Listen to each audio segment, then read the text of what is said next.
Hello and welcome to CJTodayReads. Today I'm looking at something that's a little bit interesting, maybe or maybe not. So I'm in looking at stuff I can actually read that is not going to get pinged by copyright. I decided to have a look up and look at law cases perhaps that are old. So there isn't anybody in this case that's still alive, not really possible. And I just thought I'll just go with the first one I can find and see what it is. So I'm looking at the Supreme Court of New South Wales. But this is in 1861, October 21st, in fact, in 1861. That makes it interesting to me because this is before Federation. So in Australia in 1901, there was a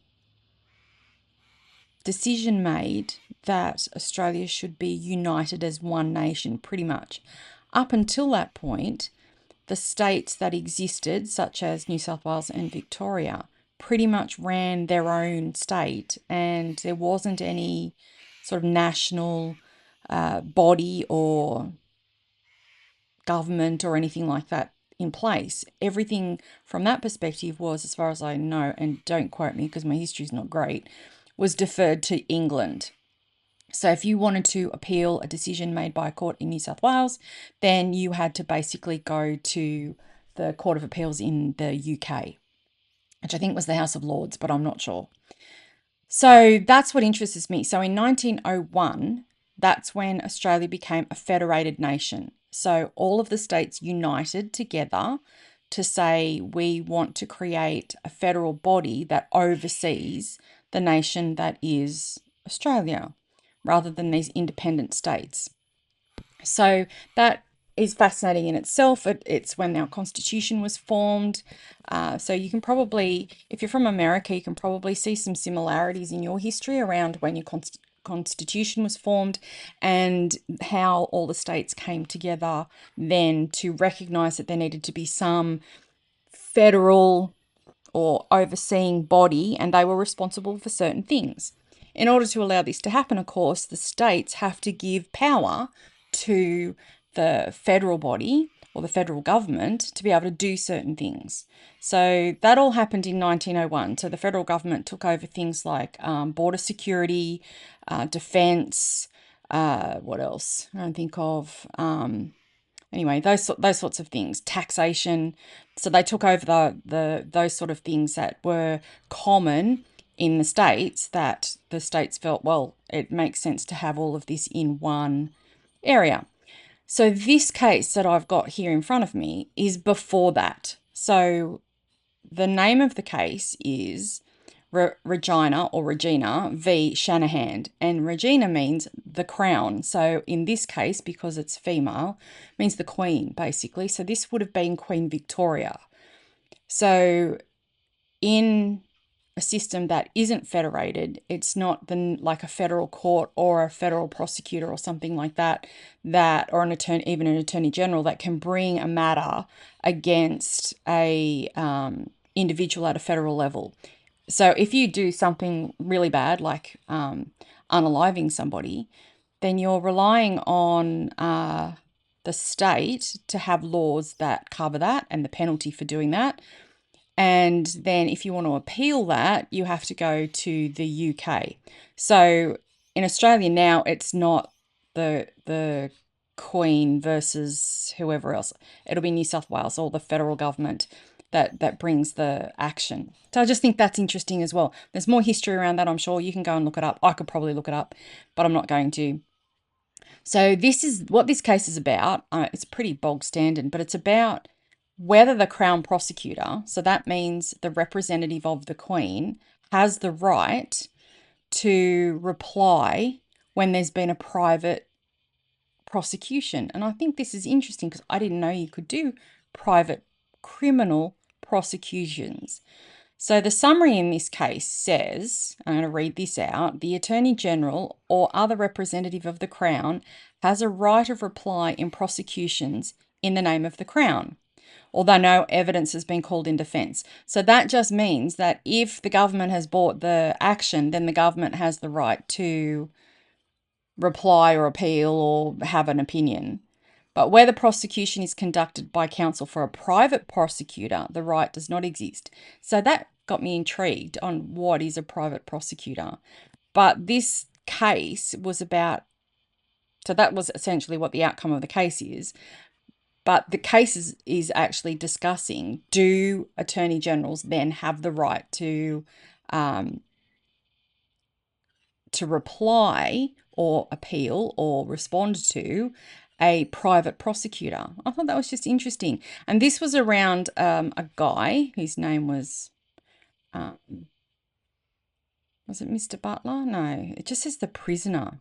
The prisoner has been convicted of grape juice and sentenced to unaliving at the Goulburn Assizes. So that's probably the Goulburn jail. And that was its previous name. The Crown prosecutor on this occasion was Mr. Butler, and he had claimed and exercised a right of reply, although no witnesses had been called for the defence. The QC, which is Queen's Counsel, that's the, because this is the Supreme Court, that's the lawyer for the prisoner. His name was Plunkett. Isn't that a great name, Plunkett? And the Attorney General was also in support of the conviction. But so it was not really talking about whether the case should have happened or shouldn't have happened, but just whether it was okay for the Attorney General to have this right. So this was just interesting. So I can read the whole case to you if you really want to hear about it.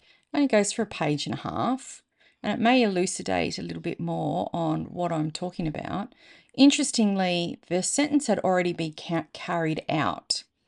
So even if this had decided that in favour of the prisoner in terms of, could they have an opportunity to appeal their conviction, for example, it was going to be too little too late because the penalty had already been enacted. No, what's the word? Had already been done. So where it started was, it's called a special case. The prisoner had, as I said, been convicted. The Crown prosecutor was Mr. Butler, as I said. So the Chief Justice in this matter was clearly of the opinion that the right contended for existed. A clear decision as to its existence, such as was now pronounced, would be beneficial inasmuch, that's written as one word, inasmuch. Don't you love English that's 150 years old? More, 100 and, I don't know, who does them? 100 and, it's 1861. 1961 is, you're listening to me live doing maths, which I'm absolutely terrible with. So that's 100 years. And then if we add another, 2001? So, well, I'm going to say 170 years because I'm lost now. I can't remember those numbers. Anyway, so inasmuch, one word, as prisoners' counsel often refrain from calling evidence in order to avoid a crushing reply from the representative of the Crown. That's really interesting. So the prisoners' counsel didn't want to call evidence didn't want evidence to be available because that might mean that they have absolutely no chance in defending their client. So I think that's interesting. Now, this was seen that the reply could not be thus prevented. So there would be less inducement to keep back this kind of evidence. So I guess what they're saying here is that the prosecutor or the defense counsel, in not calling a witness or not agreeing to have a witness called, was actually not really a good idea. I think that's what this is saying. But I just like the language in here. That's why I'm reading it. So the Attorney General of this colony. So remember, before Federation, these were colonies. The New South Wales was considered a colony. Victoria, even though it's a state, was considered a colony, not a state, because they weren't collectively part of a larger nation. They were up until 1901 considered a colony. So the New South Wales colony was part of the British Empire. So it was governed by England. And England appointed the governor of the state, even though it wasn't called a state. So the governor of the colony of New South Wales was appointed by England. And I'm not sure when elections started and who could vote and all of that sort of stuff. I don't know that sort of history. If you're interested, I can look it up. But I'm just interested in this because of the language, really. So the Attorney General of this colony, as representing the Crown, so Queen Victoria, was clothed with the same powers as the Attorney General. Was clothed, isn't that cute? With the same powers as the Attorney General of England. But he, and of course it's going to be he because we're talking about 1861, but he had an additional statutory power under which he exercised the functions of a grand jury. That's interesting too. So he basically was, instead of having a grand jury, he was going to say, well, I'll be the grand jury and have the power of whatever they would normally be doing. So he was exercising the functions of the grand jury until such a tribunal could be created. I don't know what the tribunal is that they're referring to because I'm coming in at the end of this case. The case has already been decided. Judgment has been rendered. Punishment has been executed. And so now we're just looking at did the prosecution in this case have the right to do what they did for the case? So it's very legal. Anyone might be thus commissioned, therefore, even to the exclusion of the Attorney General, whatever that means. But the filing of information was a distinct act from its after prosecution by counsel for the Crown. I have no idea what that just said, but the filing of the information was a distinct act from its after prosecution by counsel for the Crown. Maybe there's a typo in there. I guess they could have had typos in 1861. The Attorney General or other representative of the Crown, having placed the information upon the files of the court, his statutory functions ceased, and he might, if he thought fit, hand over the further prosecution of it to the parties concerned. In this case, the right to reply when no evidence has been called, so I presume nothing was handed over to the parties concerned, therefore his functions then continued, because they didn't end with that. So if in this case, the right to reply when no evidence has been called would not exist, as it only belonged to the person practically and in fact representing the Crown, not one who was theoretically represented it, as would be the case with counsel for a private prosecutor. When, however, the representative of the Crown continued to conduct the prosecution, he became clothed again. I mean, this suggests he wasn't clothed, which seems a bit bizarre and maybe slightly amusing. That wouldn't that be interesting if in court the prosecutor had to stand up butt naked to present his evidence? That would be entertainment on a completely different level, but maybe it's an idea for somebody out there to run an OnlyFans doing this. And if you do this, then I require 10% for that idea of revenue. When, however, the representative of the Crown continued to conduct the prosecution, he became clothed with this right of replying, if he thought fit, even though no evidence had been called. His Honour cited authorities to show that there could be no doubt as to the existence of the right in the person actually and practically representing the Crown. So that was the Chief Justice. That's his opinion. Then we've got one of the other judges. So there were 3 judges in this, as often in Supreme Courts there's more than one judge, or appellate courts, more than one judge. There are 3 here.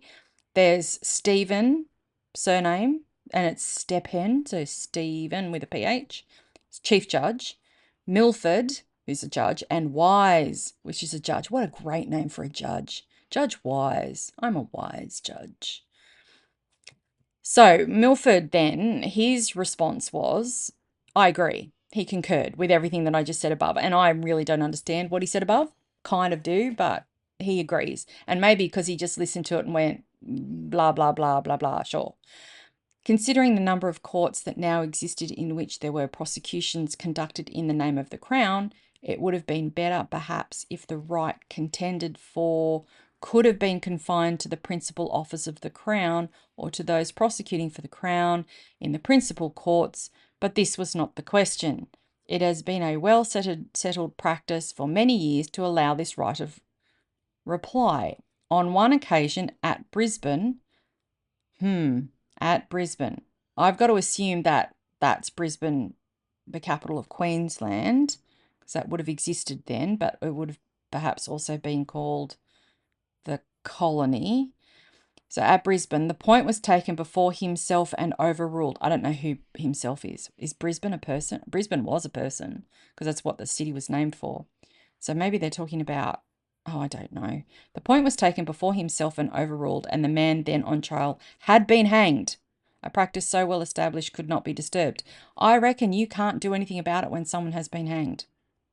So J. Milford concurs, but like a lot of judges then went, or Judge Milford, then says, but I've still got an opinion, I'm going to go for it. Now we're going to listen to Judge Wise. He was also of the opinion that the right existed and that the settled practice of the Crown in this respect could not be interfered with. It was, however, one of those extreme rights which ought to be exercised with great forbearance. And the result was the conviction was affirmed.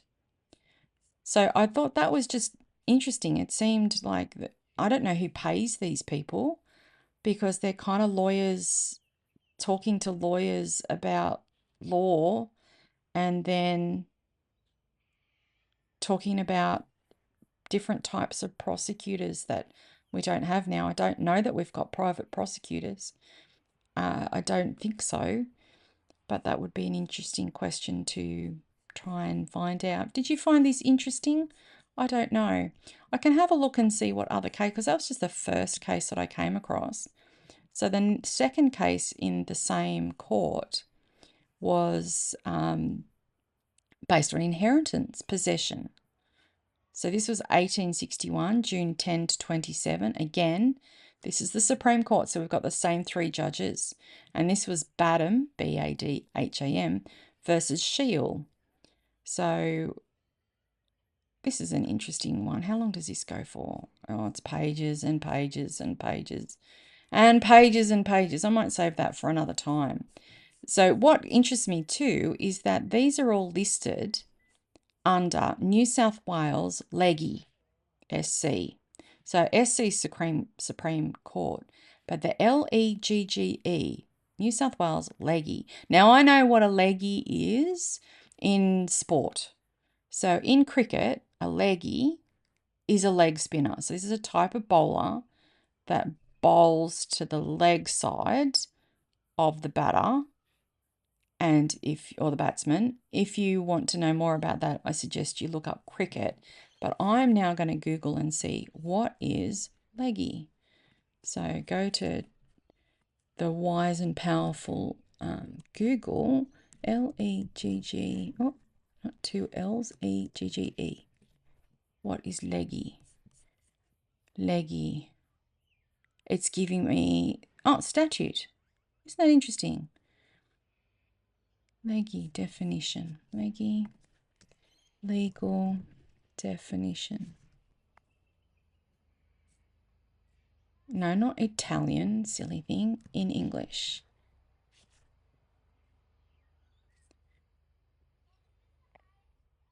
Don't tell me it's a shortening of legislation. That would be so funny.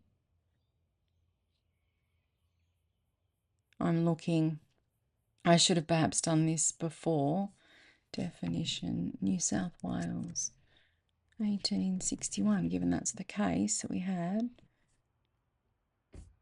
What does it mean? Tell me what it means. It looks like it might be short for legislation. Isn't that funny? Well, it is to me, because Aussies shorten everything. Like, if you want to say this afternoon, you wouldn't say that unless you're like in a business meeting or something. We may conduct further business this afternoon. But if you were just amongst your mates and you were saying, how about I come back the Savo? So that's this afternoon. Interesting, all one word, the Savo. That would be one. And we shorten everything, all sorts of things, because we're basic. I mean, it's too hot here to say long words. You just got to make your communication as quick as possible. So you just shorten everything, because it just wastes time to say legislation or legislative. Let's just call it leggy. Maybe it's leggy instead of leggy. That would be interesting too. Anyway, I can't find anything quickly on what this is. If you want some more information about Australian courts that existed in times long long past, then let me know, because I can do that. There's a Robertson's Land Act. I want to know what it is though. Leggy, legal definition in Australia. Leggy. Legge. I am literally typing into the wise and powerful Google to do this. Oh, apparently it has a long history of innovative door hardware solutions. Today, leggy means high quality commercial grade hardware for Australia. Okay, so I'm pretty sure that's not it. But we've got another case, even from 2022, Leggy versus Universal Hospitality Group. I bet you that's the company, though. I think there's probably a company called Leggy. And because it's an Italian word and it may be an Italian surname, actually, and it's an Italian term for law or rule. Wow. Okay, so I'm going to look up this. So this is an Italian term for law or rule. I don't know why it's put here, but it's an obsolete. But the other things it's got. So leggy usually refers to Italian terms for law or rule, but all the meanings. So let's go into all the meanings. There is an obsolete spelling of leg, a limb or appendage that an animal uses for support or locomotion on land. So that is also a leggy. That's funny. It's a surname, obsolete spelling of leg, and then it's got the same, a limb or appendage. Opposites, appendage, arms, upper legs. More, let's have a look and see what more is. Surname, definitions. I just saw that. Oh, there's some examples of its usage. Oh, do you want to hear me try and say something in Italian? Ma vi è fossa o leghi è squale per tutti. There you go. That was my attempt at Italian. And yeah, James Leggy was born in Hutley in Aberdeenshire. And I don't know that I can do a Scottish accent. Don't know. I'm from Scotland. So Aberdeenshire. That's probably how it's pronounced. So that's just more usage examples of leggy. But I thought it said something that was interesting in all meanings, intransitive, originally vulgar UK, now chiefly Australia. And I can't find that bit. Because it had then after it, to defecate, to void one's, and then it says ... I don't know, maybe it's cock-a-leggy. Lift your leg, have a squirt. Maybe it's that. I don't know. But when I clicked on the link, I couldn't get to that. Maybe if I just look up that. Synonyms for words related to pee.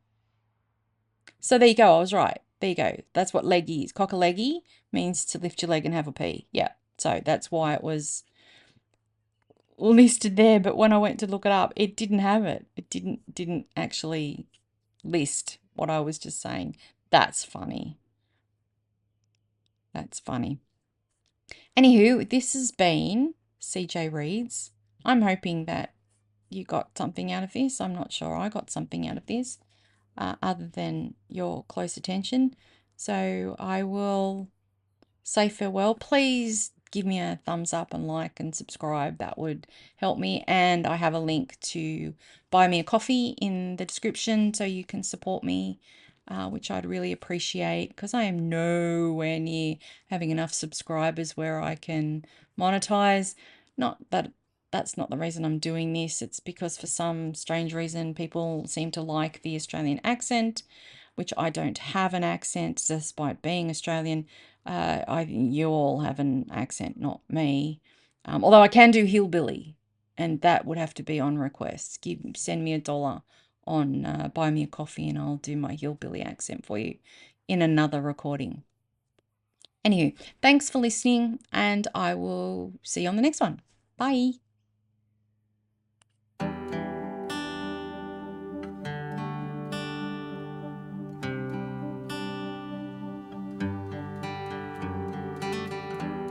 Never knew that it could feel this way when you're lying next to someone.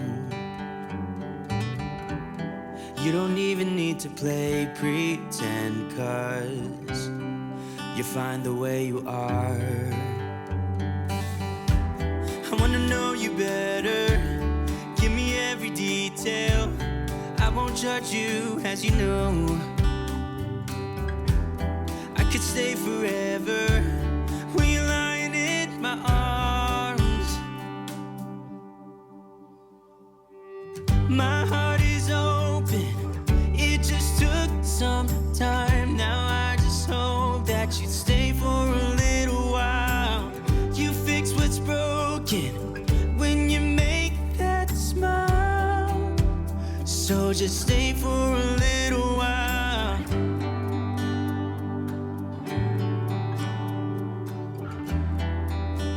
So just stay for a little while.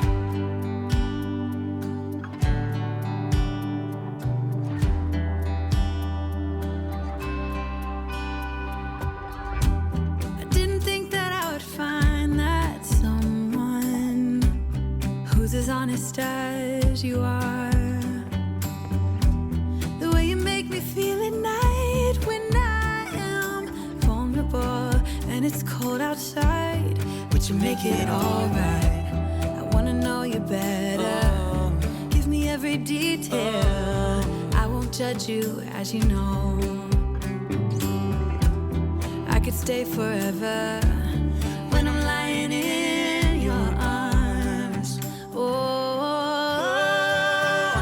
My heart is open, it just took some time. Now I just hope that you stay for a little while.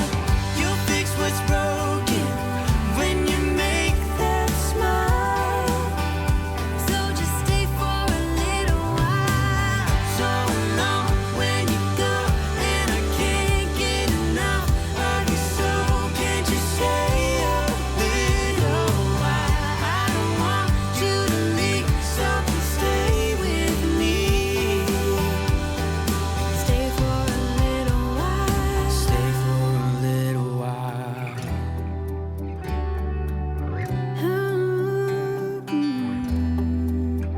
Hey, yeah. My heart is open, it just took some time. Now I just hope that you stay for a little while.